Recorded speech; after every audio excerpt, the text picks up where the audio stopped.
Okay, let's start to put some of this together.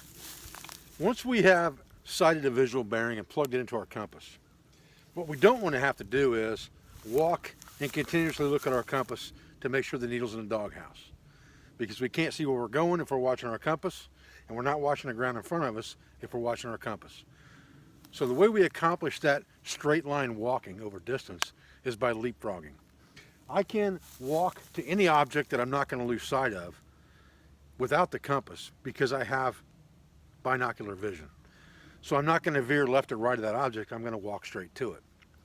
So what we're going to do is, once we've selected that object in the distance and we have plugged it into our compass and we have a bearing, we're going to find something else that's closer to us that's in exactly that same line without moving our compass, without moving the bezel ring and changing the compass direction. We're going to find something else that we will not lose sight of while we're walking to it that's in exactly that same line of travel.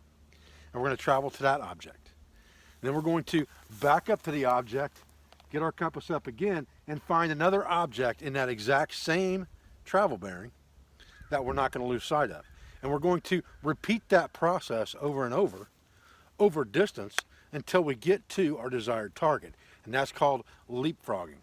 And that's the way we eliminate lateral drift and also eliminate having to look at this compass all the time while we're walking to keep the needle in the doghouse by taking advantage of the bearing we have in the compass and our binocular vision.